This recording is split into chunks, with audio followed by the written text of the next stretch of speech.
ancient voice, whispering from the void, and it chills my lightless heart.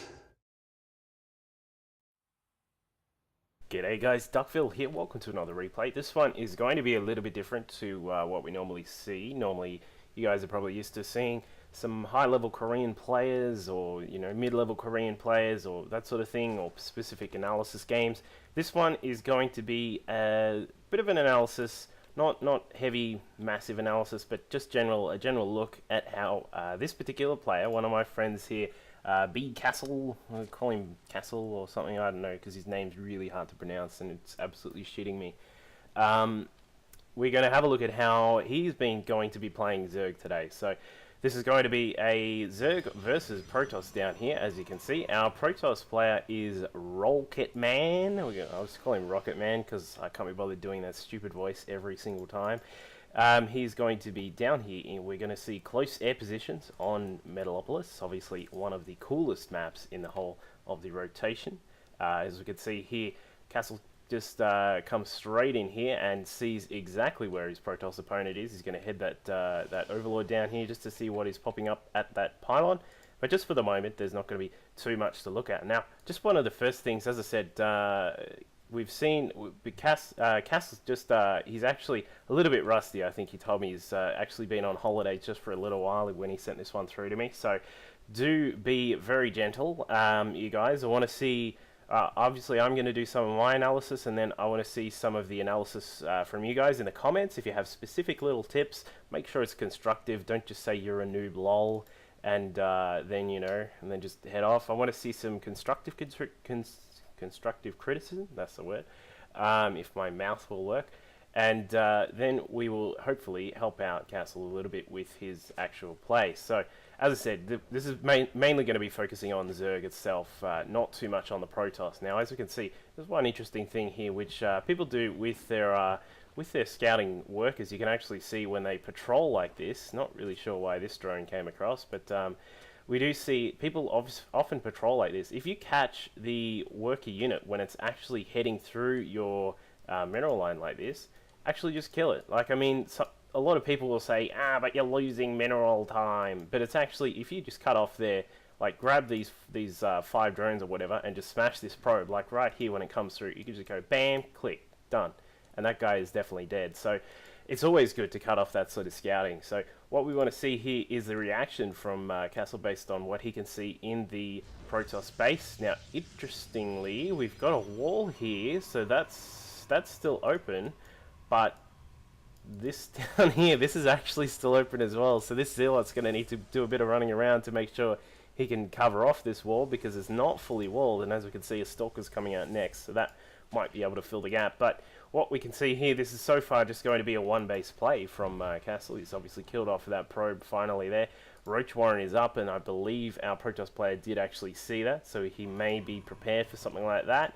Just obviously having a quick look at what he is doing over here. He's got his gas already. No second gas just yet, so this could be something pretty gateway heavy at the start. You can see the sort of one gas gateway plays from time to time. Not often as strong as some others, but it does come a little bit earlier when you actually push. So we'll see if RawKitMan can actually pull off something with that, putting down another gateway there, heading to 3. Now this is one problem, as we just saw, the Overlord going down there. Now Castle's in the red, so he's actually he's just picked up his this extra Overlord there. He's going to need to have another one on the way. There it is, and he's finally into the green with his supply.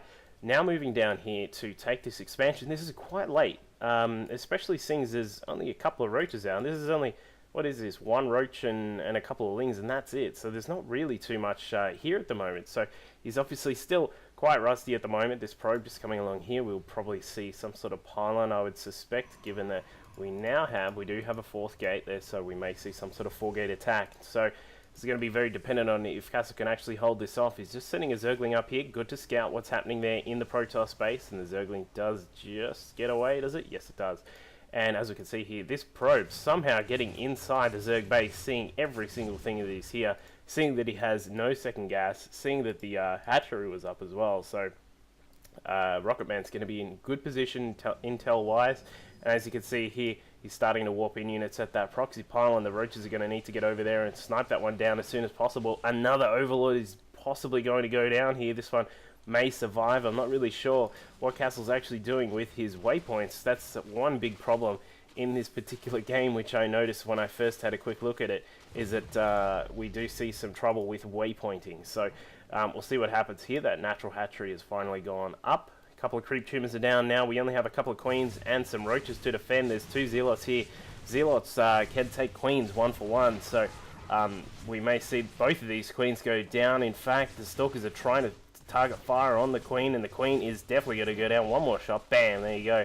And the roaches probably will clean this up quite nicely. There you go. The extra stalkers will be dead in just a second, and we do see some more units moving out here from the Protoss base. So nice little defense there. Obviously a very bad trade for our Zerg player, our Zerg hero here, Castle. He's he lost a couple of units. He lost those 2 queens, which are massive, and now we can see here a couple more overlords which are going to go down. This is absolutely just absolutely crazy that all these overlords are going down, and in fact we do have 2 more overlords over here. I'm not really sure why all these overlords are heading out here. That is just insane rally pointing. I think he has fixed it up. Yeah, he has, but losing 3 overlords like that just straight off the bat is put him in a terrible position. As we can see, he's going to need to use some of these drones, I would think, to save this this main, the natural, but it looks as if he may be able to hold it off just because of how powerful the roaches are. Going to need to be careful with that queen though. Pulls it all back nicely. You don't want to commit too far, especially into 5 stalkers like that when you've only got a few roaches. So nice little defense then. Obviously perhaps a little bit overreaction here with these 5 spine crawlers going down, but given the circumstances, he may actually need it. So we'll see how our Protoss is going just quickly, and he does have his natural going down now. He's got certainly enough units to defend any sort of early attack there. So we do see a Twilight Council going down. We could see something with Blink perhaps happening for our Protoss player. But over here in the red base, we do have Castle getting his creep tumors going nicely, which is good to see. And of course he's switching up to Lair now as well, so we may see something coming through, perhaps some mutas, perhaps some hydras, not really sure. We know there are a lot of gateway units, and of course hydras, as long as you've got some creep, do quite nicely against gateway units until the colossi are out. So you do need to make sure you do the correct tech switches when you're thinking about how you're going to react to what a Protoss opponent is doing. So, as you can see here, he definitely will need that 3rd gas and perhaps the 4th as well if he's going to head to hydras, or especially mutas. He's going to need the 4th gas. The Lair finally is done. The Ling speed quite late, but I'm okay with that. I'm not huge on Ling speed. If you don't actually want it, don't get it. A 2nd Roach Warren going down. This is the 2 Roach Warren play. We may see double upgrades going up in a second perhaps, but not really sure. He probably meant to put down a Hydralisk Den, but I'm not really sure. Hopefully he notices that in a second, and we'll see that get cancelled and reconstructed as a Hydra Den. We do have a Robotics here with a Immortal coming out here. That will be out shortly. That is going to be able to counter the roaches quite nicely, along with a couple of stalkers as well. And as you can see on the production tab, we do have the charge on the way for Zealots. So we'll see Zealots with charge, and obviously some Immortals and some stalkers to back up as well.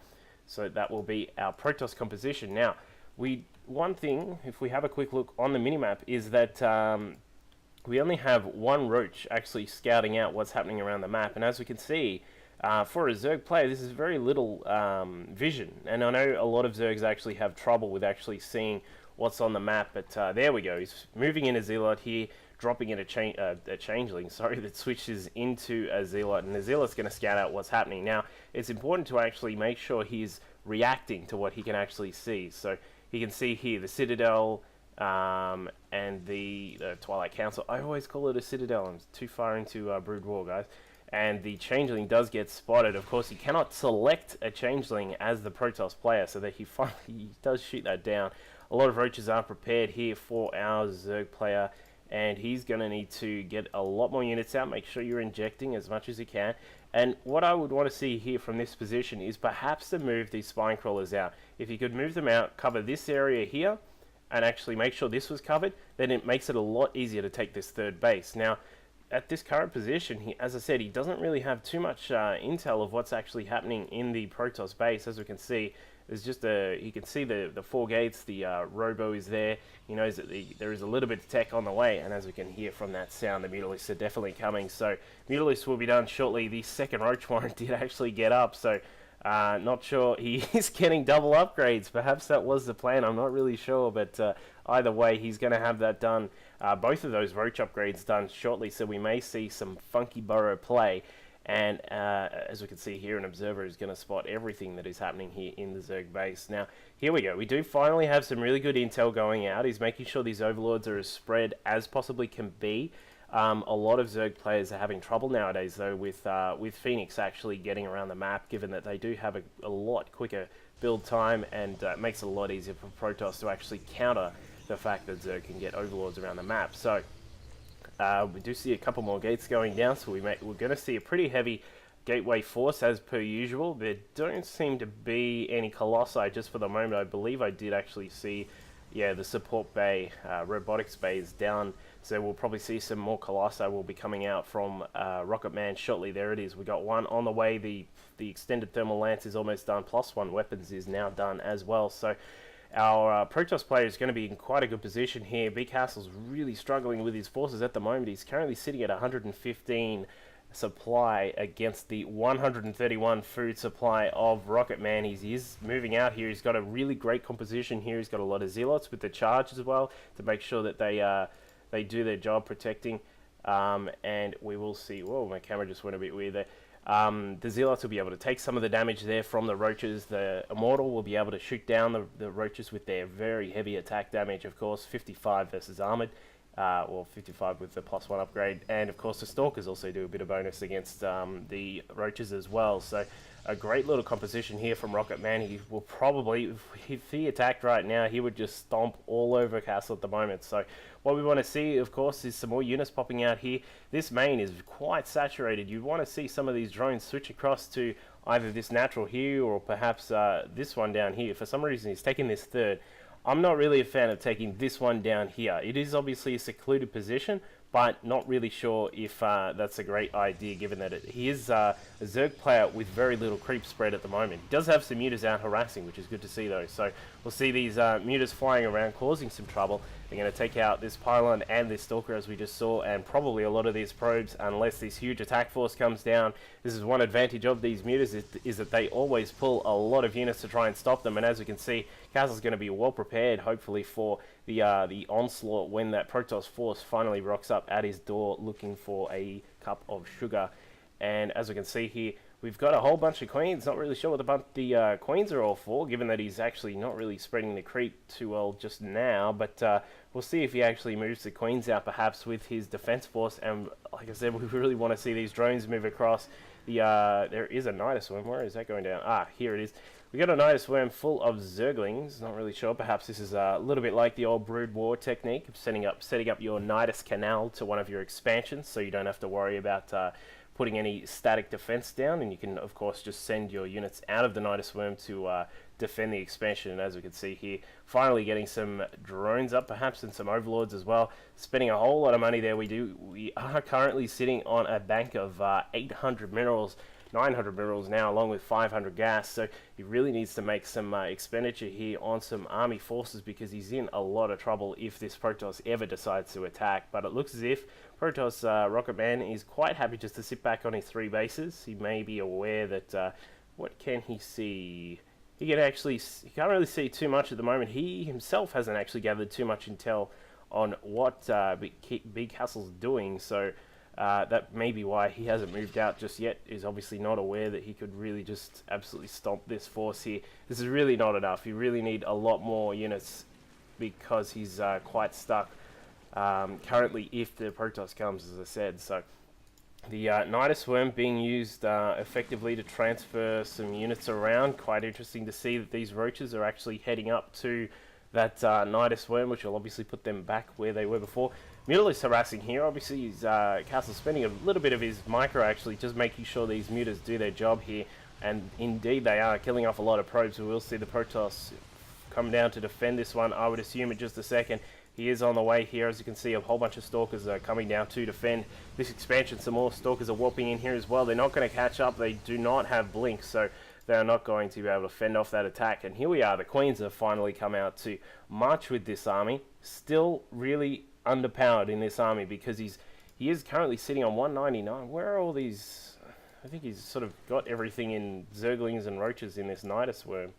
Yeah, it's all in. It's a lot in drones, this army, but it looks as if we may have an attack coming out here from our Protoss player. We've got the income tab up there for you guys just to have a look there. We do have Castle way in the lead there with his extended amount of drones, of course, but it looks as if he's going to suffer the consequences of that with a huge force coming in here from our Protoss player. Force fields nicely going up there. The Hydras and the Queens are kept out of the battle, not that they were even in range of that battle just for the moment, but the Mules came across to try and take out the Colossi. Guardian shields going up. Stalker's doing a great job defending that, and it looks as if this will just be the final push, because that was, like I said, it was an interesting little battle there. Even probes in on this one. Check this out. We've got some hero probes down here, making sure that they get into the fight as well. Transfusers going down. This is a pretty futile gesture from Castle, but he's just really in a stuck position there. Just as we said, a little bit rusty from the start there. Just really suffering on a little bit of his macro and, of course, his unit production. So we get the GG there, and now he had left the game. So a little bit of analysis there. Hope you guys took something out of that. Make sure you leave some comments of your own thoughts on what we saw in this game.